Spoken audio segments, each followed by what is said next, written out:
وتولى عنهم وقال يا أسفا على يوسف وابيضت عيناه من الحزن فهو كظيم قالوا تالله تفتأ تذكر يوسف حتى تكون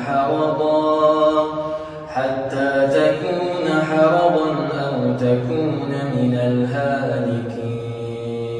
السلام عليكم. صلي على النبي وركز معايا في الكلام اللي انا هقوله لك، بس صلي على النبي الاول. ماشي؟ صليت كده جدع. بص بقى، لو انا جيت اسالك دلوقتي هو انت عملت ايه في الامتحان بتاع العربي، فاحنا هننقسم لنوعين. نوع هيقول لي الحمد لله يا عمر ان ربنا كرمني، ونوع تاني هيقول لي بص يا عمر انا طلع عندي اسئله كتير قوي غلط. حاضر، الاسئله الكتير الغلط دي انت عرفت منين ان هي غلط؟ اصل انا يا عمر شفت النماذج اللي نزلت، النموذج ده من الوزاره؟ لا. حاضر، اصل انا يا عمر شفت فيه فيديوهات كده نزلت وفيديوهات لمدرسين كمان. حاضر، بما ان الفيديوهات دي للمدرسين فاقسم لك بالله يعني لازم بقى اقول لك تاني نفس الكلام. في الجيولوجيا والله راجعت التسريبات اللي كانت بتنزل وراجعت مع المدرسين ناقص كام درجه، ناقص 10 درجات. خلاص النتيجه ظهرت، اقسم بالله العلي العظيم ناقص 3 درجات ونص. ده يعبر عن ايه؟ ده يعبر ان كل الاجابات اللي انت بتشوفها دي غلط، كل حاجه انت بتشوفها قصادك غلط. طب لسه حسابات ربنا، هاكد لك على الكلام ده تاني والله، لسه حسابات ربنا انت ما تعرفش اي حاجه. ربنا لو رايد انك تجيب 80 من 80 وانت مش حل الكلمه هتجيب، ربنا رايد انك تجيب 30 من 80 وانت حل الامتحان كله صح برضه هتجيبها. طب انت يا عمر بتقول لي كده ليه؟ بقول لك كده عشان ما تمشيش ورا الحاجات اللي بتنزل، ما تمشيش ورا اي حاجه بتنزل لك وخلاص. لو انا كنت ركزت وكنت قلت يا انا نقصت 11 درجه في الجيولوجيا ما كنتش عرفت اركز في امتحان الاحياء، بس انا الحمد لله خطوه عدت، امتحان عدى، ربنا مديني فرصه تانية اقدر اعوض فيها. ده اللي انا قلته لك على جروب التليجرام. انت ربنا اداك فرصه ما استغلتهاش، الفرصه دي ضاعت منك، ربنا مديك 4 فرص تاني. هتضيع ال4 فرص دول كمان؟ لا، ركز فيهم. طب يا عمر بس انا حاسس يا حبيبي والله العظيم اللي انت شفته اجابات، شفت تسريبات، شفت مش عارف ايه، ده كله ملوش دعوه. اللي جوه في الوزاره ده بص في حاجات جوه بتحصل كده احنا ما نعرفش عنها اي حاجه. فبالله عليك ركز في اللي جاي. اللي فات ده ممكن يكون خلاص وربنا كرمك فيه، بس انت تضيع اللي جاي ده من كتر تفكيرك في اللي فات. خلاص ركز في المواد اللي جايه لك. طب الفيزياء خلاص بقى، اضحك، صلي على النبي كده واضحك. خلاص ماشي، هنعمل ايه يا عمر في الفيزياء؟ صلي على النبي وركز معايا. قبل اي حاجه انا سايب لك 16 ورقه دول فيهم القوانين كلها بتاعه الفيزياء، بدل ما اقول لك اقعد احفظها ومش عارف ايه او اقعد جمع القوانين كلها. اول ما تخش على الجروب هتلاقيني سايب لك جروب التليجرام، هتخش تلاقيها هي اول حاجه في وشك. طب دي كانت اول حاجه. تاني حاجه اتاكد انك مشترك في القناه، عشان ان شاء الله الفيديو اللي هنزله لك بكره هنزله لك بدري، تبدا تسمعه في ميعاده وما تسمعوش متاخر. حاول انك تعمل لايك للفيديو ده عشان ده يساعد ان الفيديو يروح لغيرك. حاضر، اعمل ايه النهارده يا عمر؟ باختصار اهو، ركز معايا. طب اول حاجه تعملها النهارده وهو ان انت جمع كل الاجزاء الصعبه اللي موجوده عندك وحل عليها كتير. ليه يا عمر؟ احكي لك بقى من الواقع اللي انا كنت فيه.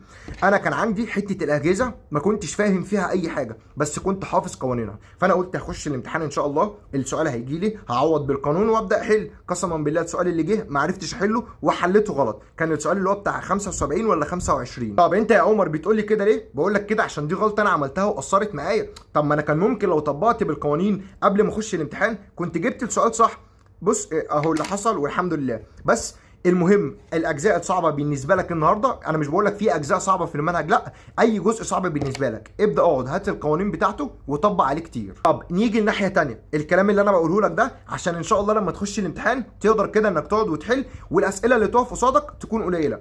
انا يا عمر دلوقتي بتفرج على لايف مثلا، لايف لاي مستر كرولوس، مستر محمود مجدي، مستر عبد المعبود، اي مستر.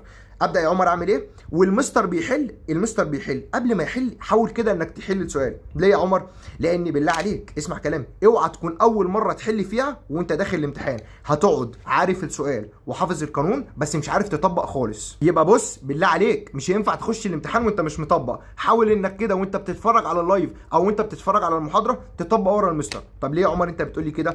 لو انا مثلا جينا نشوف، لو جيت تروح تلعب كوره مثلا انت بتعرف تباصي وبتعرف تشوت وبتعرف تعمل كل حاجه بس ما سخنتش قبل ما تنزل، هل هتقدر تنزل تعمل حاجه؟ لا. فبالتالي ورقه وقلم كده واقعد اكتب القوانين. حاجه تانية، انت وانت بتكتب كده القانون وبتحل المساله هتلاقي في حاجات كتيره قوي بتقف قصادك، الحاجات دي ان شاء الله لما تخش اللجنه مش هتقف بقى قصادك. هديك مثال، مثلا انت وانت عمال تحل جه مثلا ان هي شده التيار المفروض كنت تضربها مثلا في فرق الجهد مثلا، فانت وانت بتحل انت نسيت الخطوه دي وقاعد عمال تحل مفيش رقم، يعني مفيش ناتج راضي يطلع، فتبدا انك تفتح المحاضره وتجيب الجزء اللي انت واقف عطلان فيه في السؤال، فتبدا تقول ده انا كان المفروض اضرب دي. طب دي بقى اللي انت قلتها في اللجنه ما حدش هيقولها لك، في اللجنه هتفضل قاعد قصاد السؤال، طب هنا اعمل ايه، طب هل السؤال غلط، طب هل مش عارف ايه، لا درب نفسك من دلوقتي. طب بص يا عمر، انا مش هحفظ القوانين، والقوانين موجوده في كتيب المفاهيم. لو الامتحان 50 سؤال مثلا 10 اسئله بس تقدر تحلهم بكتيب المفاهيم، ان لم ممكن ما تلاقيش اصلا اسئله هتقدر تحلها بكتيب المفاهيم. الكتيب القوانين اللي فيه الاسئله اللي هتجيلك ملهاش علاقه بالقوانين دي. مثلا لو انا جيت اقول لك انت عندك القانون الاساسي بيخرج منه قوانين فرعيه، القوانين الفرعيه دي هي اللي انت بتتسال فيها. طب هو حاطط لك في كتاب المفاهيم ايه؟ القوانين الرئيسيه. طب هنيجي برضو لحته ثانيه، هتيجي وتقول لي بص يا عمر انا مثلا باخد سنتر او المستر اللي انا باخد معاه او ايا كان السبب اللي عندك، انا مش هتفرج على المحاضرات وهقعد انا اذاكر مع نفسي. غلط، معلش المدرسين دي مش عامله لك محاضرات.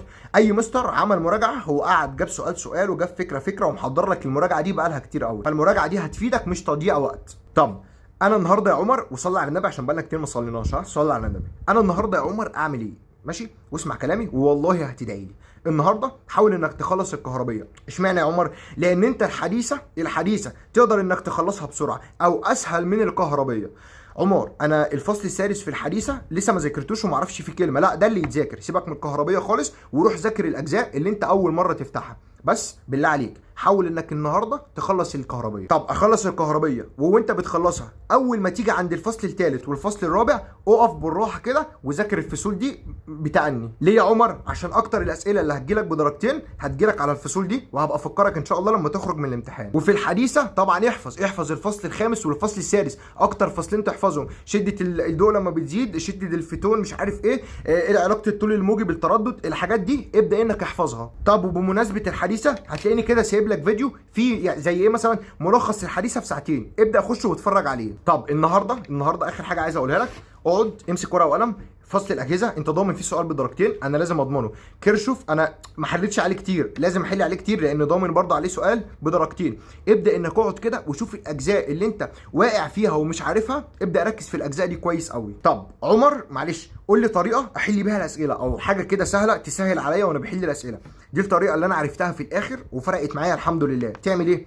انت مثلا بتقرا السؤال حلو، قبلك رمز، هات الرمز ده طلعه، قبلك رمز تاني طلعه، قبلك اي رمز يقابلك، اي معطى يقابلك ابدا خده وطلعه. حلو. بعد ما طلعت المعطيات دي، المساله وانت بتقراها اكيد انت هتبقى شاكك في قانون بيتحل فيه المساله دي، ابدا انك اكتب القانون وعوض. طب لو مثلا القانون ده ما طلعش ناتج، اكيد انت عارف قانون تاني للمساله دي. المهم حاول انك تطلع كل المعطيات. اخاف من ايه بقى؟ اخاف ان انت مثلا تقرا السؤال، بس انت بتقرا السؤال وعاوز تقعد وتحله. مستحيل ما بتخرجش معطى من السؤال وبتحطه وبتحاول تكتب القوانين اللي انت المفروض حافظها، مش هتقدر انك تحل. طب اخر حاجه معلش عايز اقولها لك، في لايف لمستر عبد المعبود ومستر احمد بركه. اسمع اللايف ده اللي هو بتاع النماذج الاسترشاديه، اكتب كده مستر عبد المعبود ومستر احمد بركه النماذج الاسترشاديه. اسمع الفيديو ده. هتيجي تقول لي بص يا عمر انا ما عنديش وقت، انا ولا هقول لك ذاكر الفيديو ولا هقول لك خد الافكار اللي فيه ولا هقول لك اي حاجه، اقعد بس اتفرج على الفيديو بس شوف الافكار اللي هم هيقولوها وشوف طريقه حلهم للسؤال، بس كانك بتحل بدماغ مثلا المستر.